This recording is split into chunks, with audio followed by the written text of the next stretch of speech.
Bonjour à tous ceux qui nous écoutent maintenant. Bonjour à tous ceux qui attendent ce message. Bonjour à ceux que Dieu a prévus ce matin pour nous écouter. Que le Seigneur Jésus soit avec vous. Au micro, vous avez le prophète Paul Abraham qui est venu pour répondre à la première édition de ce message. Ok, on va commencer par la prière. Nous prions. Père, nous voulons te dire merci encore ce matin pour cette première édition de ce message, le nouveau monde, que tu permets que ce soit même en train d'être réalisé. Nous te disons merci, Seigneur. Nous te disons merci, Seigneur, pour chaque personne qui nous écoute ce matin. Pour chaque personne que tu as dirigée pour nous écouter ce matin. Nous voulons que nous tous soyons purifiés par le sang que ton Fils Jésus a versé à la croix à Golgotha. Ainsi que soit lié tout esprit ou toute puissance qui se tient contre ce message, qui se tient même contre les auditeurs. Nous sommes purifiés par ce même sang dans nos cœurs, Seigneur. Nous voulons demander encore ton esprit. Remplis-nous abondamment de ton esprit. Ceux qui m'écoutent comme moi-même, remplis-nous de ton esprit et conduis-nous par ton esprit jusqu'à bon port. Tu as quelque chose pour nous aujourd'hui. Je t'offre ma bouche pour parler aux auditeurs. Oh Seigneur, éclaircis les cœurs. Ouvre les cœurs de ceux qui m'écoutent pour qu'ils entendent ce que tu leur dis ce matin. Merci Seigneur, parce que tu portes tes fruits au travers de ton message et au travers de ton prophète. Amen. Ok. Je salue une fois de plus encore les auditeurs. Je salue les auditeurs. Nous allons lire quelques versets, quelques passages pour ouvrir le message. Nous allons lire quelques passages, quelques versets pour ouvrir le message. Okay. Vous savez, nous avons dit que nous étions messagers. Et comme vous savez, le plus urgent quand on reçoit un messager, c'est de le connaître. C'est de le connaître. Car tel le messager, tel le message. Autrement, celui qui envoie le message et le messager et le messager même sont un.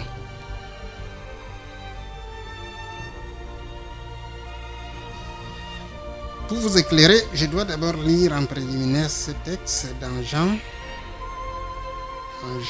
1.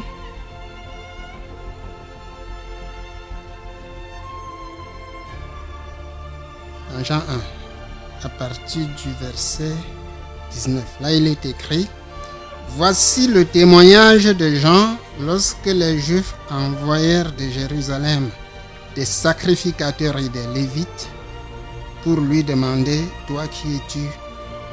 Il déclara, et ne le nia point, il déclara qu'il n'était pas le Christ. Et ils lui demandèrent: quoi donc? Es-tu Élie? Et il dit: je ne le suis point. Es-tu le prophète? Et il répondit: non. Ils lui dirent alors: qui es-tu? Afin que nous donnions une réponse à ceux qui nous ont envoyés. Que dis-tu de toi-même? Moi, dit-il, je suis la voix de celui qui crie dans le désert: aplanissez le chemin du Seigneur, comme a dit Ésaïe le prophète. Ceux qui avaient été envoyés étaient des pharisiens. Ils lui firent encore cette question: pourquoi donc baptises-tu si tu n'es pas le Christ, ni Élie, ni le prophète? Jean leur dit: moi je baptise d'eau, mais au milieu de vous, il y a quelqu'un que vous ne connaissez pas, qui vient après moi. Amen. J'ai lu cet extrait simplement pour vous montrer la nécessité de connaître un envoyé et de connaître quelle est sa mission, telle qu'annoncée par lui-même. Donc j'ai lu ici une scène que nos pères ont tournée. Alors Jean-Baptiste était arrivé en Israël et puis il ne savait pas exactement qui était Jean-Baptiste. Parce que quand Dieu envoie quelqu'un, si quiconque même envoie quelqu'un, il est important que la personne soit connue. La connaissance de la personne est liée à la connaissance de sa mission. Ceci dit, nous allons nous atteler, tout ce que nous dirons ce jour va contribuer à connaître qui est Paul Abraham, qui l'a envoyé et pourquoi a-t-il été envoyé. Donc voilà les questions qui subsistent et nous espérons que d'ici à la fin de cette tranche, nous serons éclairés sur cette question. Donc tout de suite, nous allons lire un texte dans le livre de Malachie que nous avons cité dans notre préambule. Nous allons lire ce texte-là, c'est-à-dire nous allons lire Malachie 4, 3 même, parce que nous allons lire avant la clôture du chapitre 3, du chapitre 4 jusqu'à la fin. Oui, c'est un petit livret transitoire, c'est le dernier livre de l'Ancien Testament, juste avant le livre de Matthieu. Alors, sa position dans les Écritures est même prophétique. C'est un livre de transition. C'est un livre de transition. Et maintenant, nous lisons Malachie, chapitre 3, à partir du verset 17 jusqu'à 4. Jusqu'à 4, qui va être lu jusqu'à 6, c'est-à-dire le chapitre entier. Je lis pour nous tous. Ils seront à moi, dit l'Éternel des armées, ils m'appartiendront au jour que je prépare. J'aurai compassion d'eux comme un homme a compassion de son fils qui le sert, et vous verrez de nouveau la différence entre le juste et le méchant, entre celui qui sert Dieu et celui qui ne le sert pas. Car voici, le jour vient ardent comme une fournaise, tous les hautains et tous les méchants seront comme du chaume. Le jour qui vient les embrasera, dit l'Éternel des armées, il ne leur laissera ni racines ni rameaux. Mais pour vous qui craignez mon nom, se lèvera le soleil de la justice et la guérison sera sous ses ailes. Vous sortirez et vous sauterez comme les veaux d'une table et vous foulerez les méchants, car ils seront comme la cendre sous la plante de vos pieds, au jour que je prépare, dit l'Éternel des armées. Souvenez-vous de la loi de Moïse, mon serviteur, auquel j'ai prescrit en Horeb pour tout Israël des préceptes et des ordonnances. Voici, je vous enverrai Élie le prophète, avant que le jour de l'Éternel arrive. Ce jour grand et redoutable, il ramènera le cœur des pères à leurs enfants et le cœur des enfants à leurs pères, de peur que je ne vienne frapper le pays d'interdit. Nous prions encore. Père, nous bénissons ton nom pour ta parole et nous demandons davantage une portion de ton Esprit Saint, tant pour nous-mêmes que pour nos auditeurs. Remplis-nous davantage, Seigneur. Que l'effusion de ton Esprit soit permanente sur nous pendant que nous sommes sur ces antennes. Et même sur tous ceux qui nous écoutent. Sur le message, Seigneur, ou ta parole. Parce que nous sommes un instrument que tu utilises pour t'adresser aux hommes ce matin, Seigneur. Nous te remercions encore. Nous te remercions de ce que tu nous donnes toujours ce que nous avons besoin. Amen. Donc, dans cette prophétie du prophète Malachi, que nous avons tant cité dans notre préambule, dans notre communication préliminaire, il est question d'un nouveau jour. Il est question d'un nouveau jour où le Seigneur fait des promesses fermes à ceux qui sont avec lui et où il promet de châtier les méchants, de détruire les méchants, ou encore mieux, de livrer les méchants aux justes. Alors, pour mieux comprendre ça, il faudrait essayer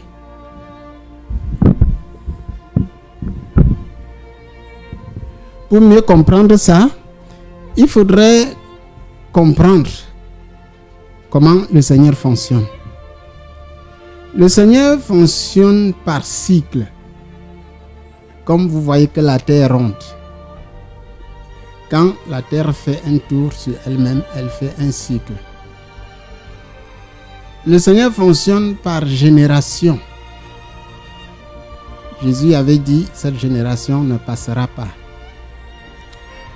Alors, dans le livre d'Ecclésiaste, nous apprenons aussi que chaque chose qui vient sur terre revient, part et revient. C'est le cercle. Chaque chose revient. Le Seigneur fonctionne aussi par âge. C'est-à-dire, chaque chose est faite sur terre pour un temps. Une chose se fait, après elle disparaît, une autre vient. C'est pour ça que vous voyez, j'expliquais ça encore hier à certains frères, vous voyez que l'église même du Seigneur a pris plusieurs étapes. Depuis Abraham, pour ne prendre que ça. Mais avant Abraham, il y avait toujours l'église.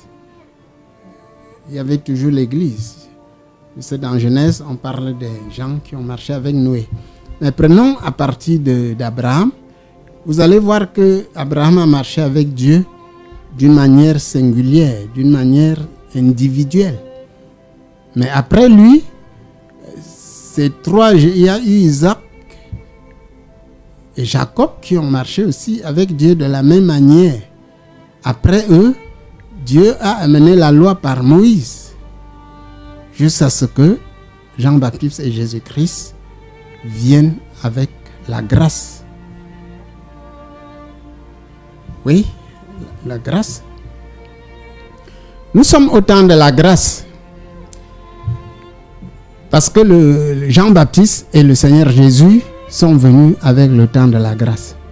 Mais ce que nous allons vous dire ce matin, peut-être ça va vous surprendre, c'est que la grâce même elle-même n'était pas éternelle. Comme le temps d'Abraham n'a pas été éternel, ni le temps de la loi.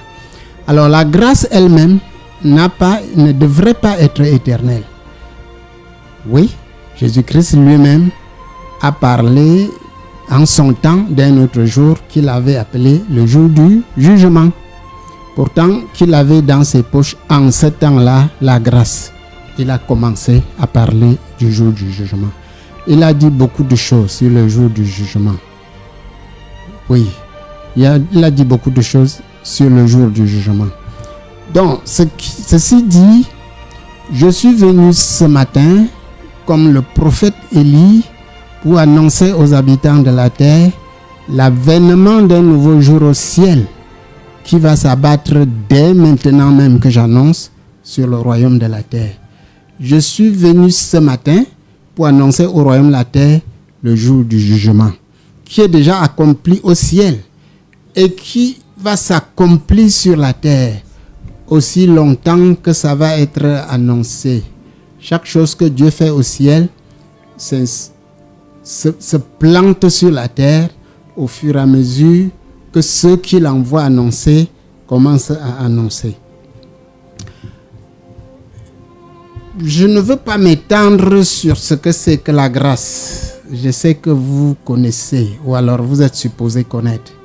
Mais grosso modo, la grâce était un temps où Dieu a décidé de fermer les yeux sur les péchés des hommes, sur les péchés des méchants, sur les œuvres des méchants, de ne plus les punir, de les laisser prospérer, faire prospérer la méchanceté, afin qu'un jour, quand la grâce devrait finir, Dieu maintenant devrait amener le jugement et l'homme devrait voir la différence lui-même.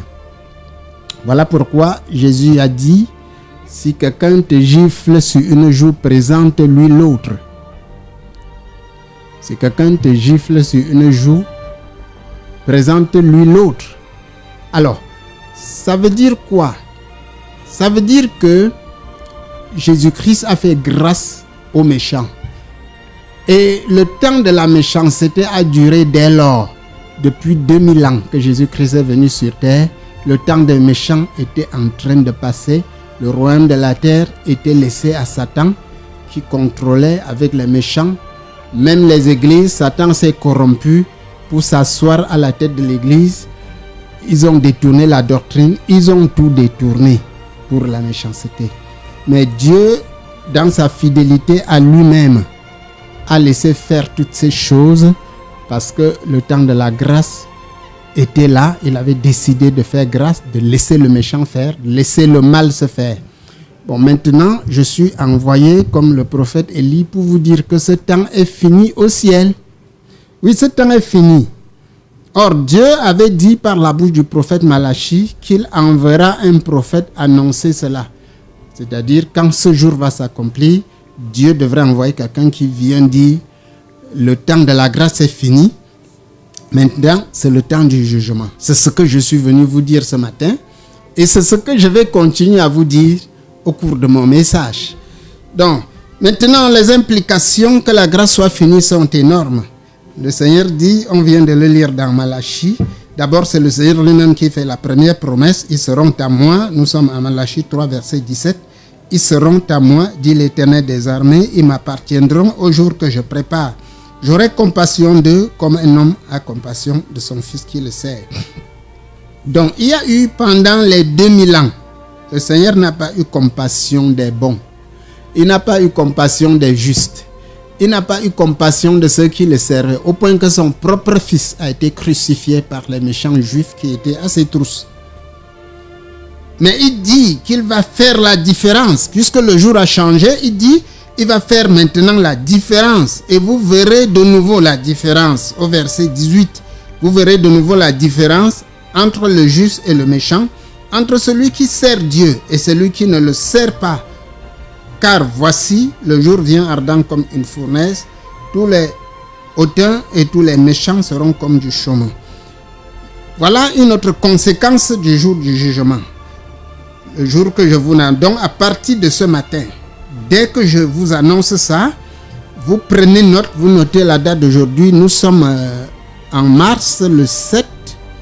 Nous sommes le 7 mars 2020. Si je ne suis pas en train de me tromper, vous écrivez la date d'aujourd'hui et vous écrivez que le jour du jugement commence. Et vous prenez note de ce qui va arriver dans votre vie et autour de vous. Il dit, car voici, le jour vient. Il dit, le jour là sera ardent comme une fournaise. Tous les hautains et tous les méchants seront comme du chaume. C'est-à-dire la paille. Ils seront comme la paille. Ils sont comme la paille. Au jour que je suis en train d'annoncer, le jour qui vient les embrasera, dit l'Éternel des armées. Il ne leur laissera ni racine ni rameau. Donc, si vous étiez poursuivi par les méchants, si vous étiez combattu, si vous étiez persécuté, je suis en train de vous annoncer une bonne nouvelle, qui n'est pas une délivrance au sens que cette génération annonce, qui est simplement l'apport d'un nouveau jour décrété au ciel par Dieu le Père et annoncé sur terre par le prophète Paul Abraham en place et lieu du prophète Élie. Le méchant devient comme la chaume, c'est-à-dire comme la paille. Le jour qui vient les embrasera, dit l'Éternel des armées. Il ne leur laissera ni racine ni rameau. Donc que vous soyez croyants, que vous ne soyez pas, sachez que le jour du jugement est venu. Et le méchant ne vous oppressera plus. Le feu va lui être envoyé. Ses œuvres vont être résistées. Le temps de grâce qui lui a été donné est venu à sa propre fin ce matin. Et le prophète Paul Abraham est envoyé pour vous l'annoncer. Mais pour ceux qui craignent mon nom, se lèvera le soleil de la justice et la guérison sera sous ses ailes. Donc pour ceux qui craignent le nom du Seigneur, se lève en ce moment même, ce matin, un nouveau jour. La guérison va les embraser. Mais pour vous qui craignez mon nom, se lèvera le soleil de la justice et la guérison sera sous ses ailes. Vous sortirez et vous sauterez comme les veaux d'une étable et vous foulerez les méchants, car ils seront comme la cendre sous la plante de vos pieds au jour que je prépare, dit l'Éternel des armées. Souvenez-vous de la loi de Moïse, mon serviteur. Souvenez-vous de la loi de Moïse, mon serviteur. Vous avez d'abord retenu dans le verset précédent que vous foulerez les méchants, car ils seront comme la cendre sous la plante de vos pieds au jour que je prépare. S'il y a un méchant derrière toi, derrière ton champ, lève-toi et écrase-le, foule-le de tes pieds, car l'Éternel des armées a déclaré, et c'est déjà inscrit au ciel. S'il voulait gagner ton champ, s'il voulait t'oppresser par les maladies, lève-toi selon cette parole de l'Éternel et domine sur lui. Souvenez-vous de la loi de Moïse, mon serviteur, auquel j'ai prescrit en Horeb pour tout Israël des préceptes et des ordonnances. Le Seigneur dit qu'au jour du jugement, on devrait commencer à se souvenir de la loi de Moïse. Qu'est-ce que la loi de Moïse? La loi de Moïse est une loi qui est contre la grâce.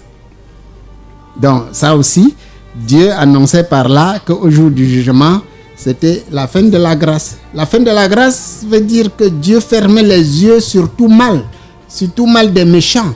Mais maintenant que le jour du jugement est venu, le contraire arrive. Dieu va commencer à ouvrir les yeux sur les œuvres des méchants. Oui, Moïse avait dit dent pour dent, œil pour œil. Et Jésus-Christ est venu dire que non, si on te gifle à gauche, offre la droite. Donc c'était une loi contraire. Et Dieu nous annonce ici par la bouche du prophète Abraham que comme le jour du jugement est venu, nous allons quitter la loi de la grâce que Jésus-Christ a annoncée, c'est-à-dire la loi que si on te gifle un côté, tu donnes l'autre. Et nous allons adhérer à nouveau à la loi de Moïse, dent pour dent, œil pour œil, ce qui veut dire que chacun va recevoir selon ses œuvres. Le méchant ne sera plus impuni, celui qui fait du mal ne sera plus impuni, mais il va être puni par la loi de Moïse. La loi de Moïse est la loi des barèmes des punitions, le barème des œuvres. Et Dieu a pris tout le temps dans le désert pour expliquer à Moïse comment on devrait rétribuer les œuvres des hommes sur terre. Je ne veux pas revenir dessus, mais je vais simplement dire que la loi de Moïse a été résumée comme suit, dent pour dent, œil pour œil, vie pour vie. Même pour que le Seigneur Jésus nous sauve, il a donné sa vie pour nos vies. C'était l'accomplissement de la loi de Moïse. Il nous a sortis donc de la loi de Moïse pour nous amener dans un champ d'à côté avant de nous donner la grâce dans laquelle nous avons persévéré jusqu'à ce jour et que maintenant nous sommes en train d'entrer ce jour même dans le jour du jugement. Le jour du jugement est aussi un jour où Dieu va juger les hommes. C'est-à-dire, c'est l'ouverture officielle du livre d'Apocalypse. Et ce livre est en train de se dérouler sur terre depuis de nombreuses années. Mais à chaque fois, il prend des proportions beaucoup plus grandes. Donc, le jour du jugement est donc le jour où Dieu dit non à l'homme. Oui, Dieu dit non aux hommes, non à ce qu'ils font. Et Dieu va commencer à punir les hommes, à punir l'humanité pour ses œuvres. C'est ainsi que beaucoup de crashs sont attendus sur terre. Et vous avez appris beaucoup de casquettes qui ont été ouvertes et qui ont fait périr beaucoup d'hommes. Je ne veux pas évoquer ici chez nous-mêmes l'œuvre de Boko Haram ou encore la catastrophe de la zone anglophone. Ou même encore beaucoup d'autres crises qui sont arrivées et nous n'avons pas été le seul. Le monde entier est en train d'éprouver les jugements du Seigneur. Mais ils ne savent pas que ce sont les jugements du Seigneur peut-être parce qu'on n'avait pas encore annoncé. Nous annonçons officiellement, l'humanité est en train de purger les jugements du Seigneur. Et cela va aller jusqu'à la fin. Beaucoup de gens, beaucoup de chrétiens même prient en pensant que cela est parce qu'on ne prie pas. Non. Ce sont les jugements du Seigneur qui sont en train de s'abattre sur l'humanité et qui est une réponse à son arrogance, à son alliance avec le diable. Je vous enverrai Élie le prophète. Avant que le jour de l'Éternel arrive, ce jour grand et redoutable. Élie le prophète est supposé vivre au ciel. Et comme le décret du jour du jugement est signé au ciel, il va donc quitter le ciel pour venir vous annoncer sur terre que le jour du jugement est déjà marqué au ciel. Il ramènera le cœur des pères à leurs enfants et le cœur des enfants à leurs pères, de peur que je ne vienne frapper le pays d'interdit. Ramener le cœur des pères à leurs enfants, c'est ramener la puissance des siècles passés dans ce siècle et utiliser les choses de ce siècle pour comprendre les choses du siècle passé. C'est ce que nous allons nous atteler à faire durant notre ministère, si vous voulez. On ne peut pas entrer dedans maintenant, mais sachez qu'il y a des puits que nos pères ont creusés qui ont été fermés.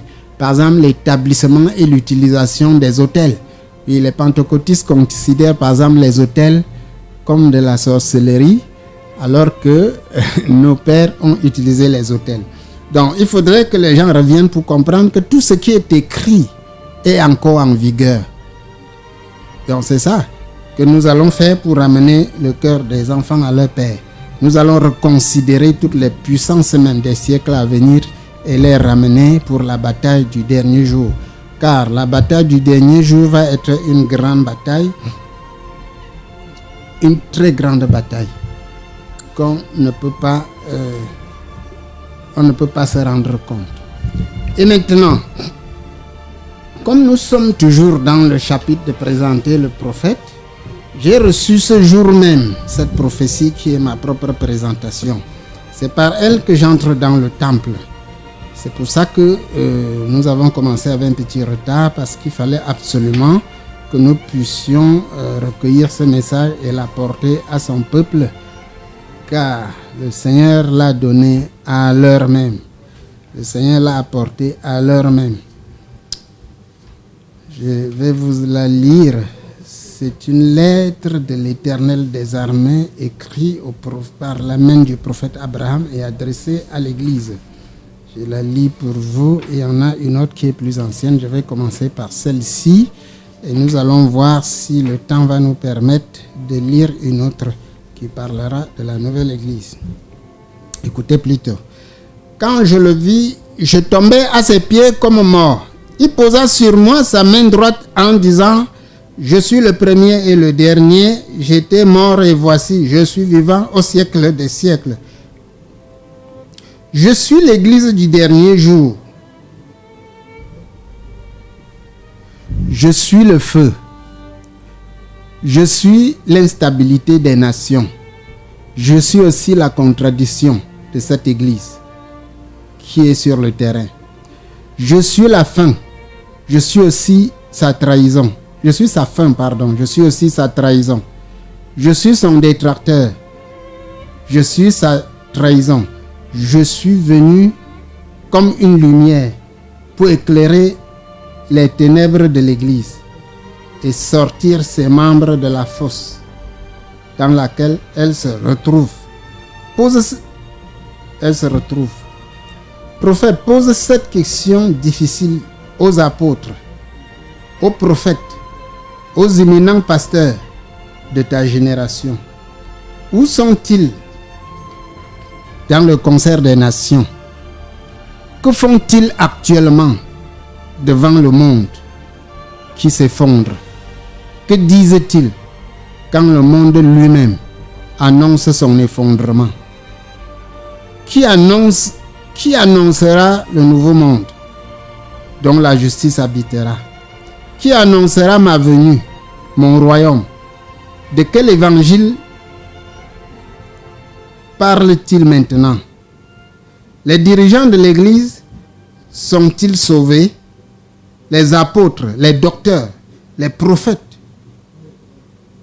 ou veulent-ils sauver les autres et se perdre eux-mêmes? Pose cette question difficile aux apôtres, prophètes et docteurs de ton temps. Qui servent-ils en ce moment même? Et pourquoi? Aucun d'eux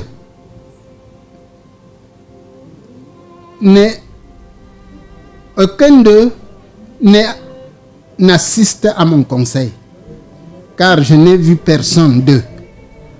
Pas un seul. Pose cette question difficile aux dirigeants de l'Église. Que vont-ils dire au monde qui s'effondre? Et que diront-ils de la lumière que le monde apporte à lui-même? Pose cette question difficile aux apôtres et prophètes. Pourquoi l'Église se trouve-t-elle à Babylone? Et pourquoi tous les apôtres et les prophètes sont babyloniens? Pose cette question difficile aux apôtres, docteurs et prophètes. Pourquoi parlent-ils de délivrance et de miracles? Qu'est-ce que le salut? N'est-ce pas la délivrance et le plus grand miracle dans la renaissance de l'âme? Pose cette question difficile aux apôtres, prophètes et docteurs. Pourquoi chacun d'eux a sa propre église, sa propre doctrine, sa propre révélation? Oui. Il y a combien de Christ? Christ est-il divisé? Pose cette question difficile aux apôtres, prophètes et docteurs. Écoutez la parole de l'Éternel, du Dieu des armées. Ce matin même, ce que vous faites et vos temples même sont devenus anciens, car je fais l'église nouvelle. Et il n'en sera plus comme vous avez fait. Je vais placer maintenant la barre plus haute, car des truands venus de Babylone sont venus prendre les rênes de mon église. Prophète écrit la date d'aujourd'hui et publie sur toute la terre et rend anciens tous les temples sur terre et ceux qui s'y trouvent. Car j'ai quitté les temples et les églises des hommes et je suis en train de lever le voile pour présenter mon église. Voici la marque de la nouvelle église que tu dois publier dans toute la terre. J'ai écrit les messages dans la vie de mes nouveaux serviteurs. C'est leur vie et leur vie seulement qui annoncera leur message. Plus jamais personne ne parlera pour moi sur cette terre, tandis qu'il cache son cœur dans le royaume de la terre, dans le royaume de la mort. Comme il est écrit, je vais faire la différence entre ceux qui me servent et ceux qui ne me servent pas. Je vais faire écrouler les malins, le malin et ses œuvres avec ses serviteurs dans ma maison. Et tous qui parlent pour moi d'un cœur, tous ceux qui parlent pour moi d'un cœur double, ils vont s'affronter. Ils vont affronter mes serviteurs. Mais je suis sur le point de donner la victoire à mes envoyés. Je vais les présenter au monde. Je vais les présenter à toute la création. Et tous sauront que je suis l'Éternel, dit l'Éternel des armées. Donc voilà pour cette prophétie reçue ce matin même. Nous sommes le 7 mars 2020. Bon, si le temps va permettre, je vais vous donner connaissance d'une autre prophétie que j'avais reçue avant qu'on ne puisse se quitter et qui est plus ancienne. qui est plus ancienne. Je la lis pour vous. Son titre, je suscite une nouvelle église dont les bergers auront mon cœur.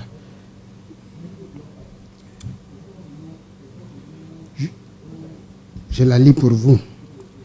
Je suis celui qui est mort pour que vous soyez sauvés. Je suis celui qui a donné mon sang pour cette église vers laquelle j'étais envoyé. Je t'envoie maintenant pour apporter ce message à l'humanité. Mon église ne s'appuie pas sur un bâtiment. C'est alors de l'idolâtrie. Mon église ne s'appuie pas sur une personne, car je suis l'unique fondement, c'est-à-dire la parole. Mon église, c'est une personne, car j'ai fondé mon église sur une pierre qui a reçu de moi des clés du ciel, c'est-à-dire la révélation de mon Père. Mon église, c'est 2 personnes ou 3, si moi-même je suis au milieu d'eux. Un ministère n'est ni un homme, ni un bâtiment, ni un lieu, mais une parole, c'est-à-dire Jésus-Christ. Toute dénomination est une idolâtrie, exactement comme ceux qui adorent les arbres. Car il est écrit, « Femme, lui dit Jésus, crois-moi, l'heure vient où ce ne sera ni sur cette montagne, ni à Jérusalem, que vous adorerez le Père. Vous adorez ce que vous ne connaissez pas. Nous adorons ce que nous connaissons, car le salut vient des Juifs. L'heure vient, et elle est déjà venue, où les vrais adorateurs adoreront le Père en esprit et en vérité, car ce sont les vrais adorateurs que le Père demande. Dieu est esprit, et il faut que ceux qui l'adorent en esprit et en vérité. Jean 4, 21 à 24. Tout temple, c'est de l'idolâtrie. Parle à mon église et dis, sortez des temples, abandonnez-les, car les temples sont des pratiques païennes. Toute dénomination est une idolâtrie. L'église est déterminée par un ministre, Dieu et une parole, c'est-à-dire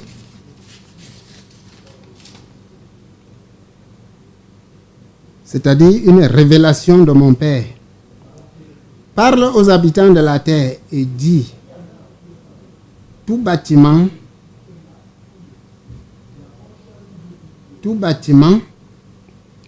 au nom de l'Église est un haut lieu, une habitation de démons. Tous les problèmes que vous avez dépendent du problème de la dénomination caractérisé par un bâtiment et un homme. Je t'envoie comme un messager, car tu es mon messager. Apporte le message de Séphora à l'humanité, car j'ai cessé d'habiter en plusieurs qui se réclament de mon nom. Il est écrit que personne ne dira à son concitoyen, aime Dieu. Celui qui ne me discerne pas n'est pas digne de moi, et je ne demeure plus en lui. Demande à tous ceux qui m'aiment encore de sortir des dénominations et de s'attendre à moi, car je vais annoncer de nouvelles choses. Je suscite une nouvelle église dont les bergers auront mon cœur. Écris ce traité en français et en anglais et fais-le lire à tous les Camerounais, car je viens bientôt et je suis déjà là. Parcours tout le pays et annonce ce message qui est l'accomplissement d'Amos au chapitre 5, qui a écrit, car ainsi parle l'Éternel à la maison d'Israël, cherchez-moi et vous vivrez. Ne cherchez pas Bethel, n'allez pas à Gilgal, ne passez pas à Beersheba, car Gilgal sera captif et Bethel anéanti. Parle à toute l'Église et dis que tous ceux qui sont avec moi sortent des systèmes et des dénominations, car désormais Je vais marcher moi-même à leur tête. Et c'est moi-même et moi seul que vous devez chercher. Ne cherchez ni une personne, ni un lieu. C'est ton premier message. Et je vais voir tes capacités. Jésus-Christ dissout toutes les dénominations. Aucune ne m'est agréable. Je fais toutes choses nouvelles. Je fais toutes choses nouvelles. Je rebâtis tout à zéro. Cherchez-moi, vous me trouverez. Car aucun homme, aucun lieu n'a la vie. Il n'y a de vie qu'en moi seul. Pourquoi es-tu soumis? Pourquoi es-tu surpris du message? C'est cela le message. Tous ceux qui obéiront, je les ferai s'asseoir sur mon trône. La dénomination est l'ennemi de l'Église. Pourquoi es-tu surpris? Ce n'était pas ça au commencement. C'est le produit de Rome. Mon Église n'est pas une maison physique, comme cela semble être le cas. Tu vas faire des traités. Écoute, frère, il y a une autre solution que de dissoudre les dénominations. Il n'y a pas une autre solution que de dissoudre les dénominations, car c'est la racine de tous les maux.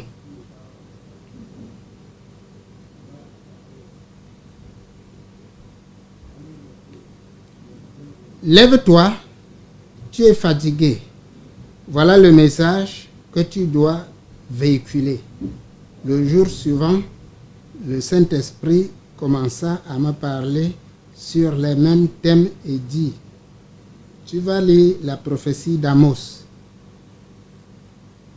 et tu vas maîtriser ce message pour l'apporter à l'humanité. Aucune dénomination n'est là pour me servir, car toutes servent mon ennemi. Seul j'ai envoyé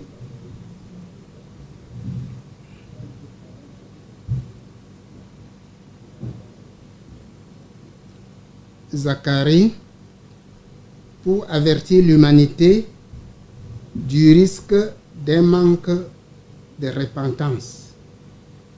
Il a marché devant moi et je l'ai repris au temps fixé. Aucune église n'est en moi, aucune dénomination, aucun lieu. C'est de l'idolâtrie. Toutes ces choses. Chaque dénomination a un esprit et un ministère a un esprit qui est lié à son nom. Sortez du milieu de mon peuple. Et je vais marcher moi-même devant toi pour annoncer des choses nouvelles. La vie, c'est d'être en moi, de me suivre, d'aller où je veux, où je vais aller, où je dis. Il n'y a pas une autre vie. Je vais élever un nouveau peuple qui portera mon nom. Je marcherai moi-même devant lui, car je ne reconnais aucune dénomination, aucune église. Sortez du milieu de mon peuple, puis cherchez-moi et vous me trouverez. Je n'ai pas envoyé tous ces gens qui se tiennent devant vous pour vous parler en mon nom, car je vais vous parler moi-même. Toute dénomination est élevée pour servir un homme et non Dieu, car je n'ai envoyé personne. Je vais me révéler à ceux qui vont se mettre de côté, à ceux qui vont sortir du milieu d'eux, écouter mon peuple toutes les églises et les dénominations sont maintenant contrôlées par le diable. Pourquoi? Parce que toute création de dénomination est une violation flagrante des Saintes Écritures. Or, il a été écrit que le diable viendra toujours chercher ce qui est à lui. C'est aussi pourquoi elles se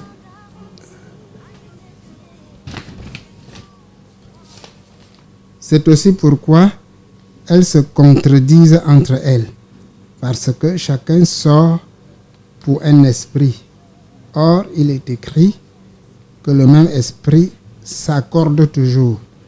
Je ne peux avoir deux peuples sur terre, car j'ai un seul peuple, un seul esprit, une seule œuvre.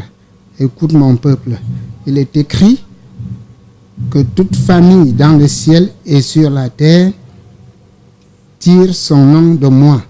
C'est pourquoi tout nom est un esprit méchant, indépendamment de sa signification, parce que son origine n'est pas tirée de moi. Je n'ai envoyé personne créer une dénomination sur la terre. Je n'ai envoyé aucun nom.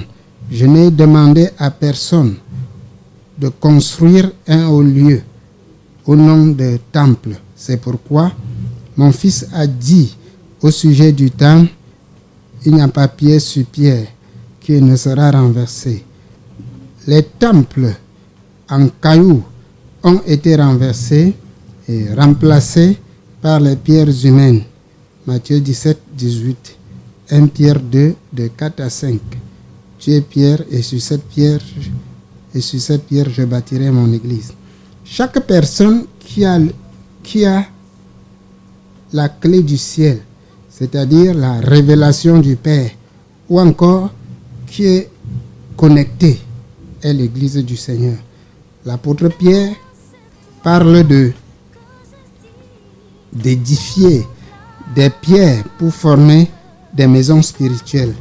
Voilà l'église que j'ai ordonnée et qui siégeait dans des maisons.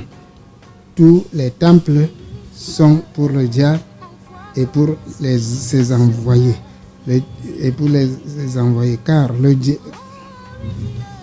Car tous ceux qui créent des dénominations parlent en leur propre nom et cherchent leur propre intérêt, selon même le témoignage de ceux qui ont crucifié le Fils de Dieu, Jésus-Christ. Ils avaient promis de détruire le temple et d'en ériger un qui n'est pas fait de main d'homme. Le cœur humain. Il a donc versé son sang pour détruire ces temples qui peuplent nos villes et nos pays. C'est pourquoi lui-même n'avait bâti aucun temple, ni Pierre, ni Paul. Venez et plaidons. Montrez-moi par quelle parole je vous ai envoyé, car je n'envoie jamais une personne, mais ma parole. Que ceux qui sont à moi sortent des synagogues, car j'ai ordonné au feu d'y entrer. J'ai ordonné à la confusion d'y régner, jusqu'à ce que ceux qui sont à moi soient relâchés. Toutes les formes de dénomination, comme les temples, sont une forme d'escroquerie et de domination de l'homme par l'homme. C'est une forme de dépouillement de mon peuple, car ils ne sont soutenus par aucune parole de l'Écriture. Ils ne m'ont jamais servi. Ils ne pouvaient pas me servir parce que leurs fondements sont hors de moi. Ils ne sont pas fondés sur moi. Et ils trouvent dans les Écritures tout genre de formules pour se financer sur le dos de mon peuple, au nom des dîmes et des offrandes.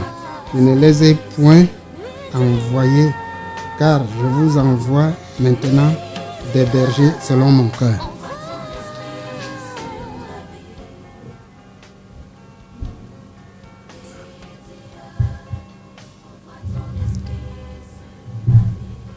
Ah, merci. Ok, je vous remercie. Et on va prier parce que le temps est à sa fin. Père, nous voulons dire merci pour cette journée, pour tous ceux qui ont écouté. Et nous bénissons cette radio et tous ceux qui nous ont écoutés. À la prochaine. Je vous remercie.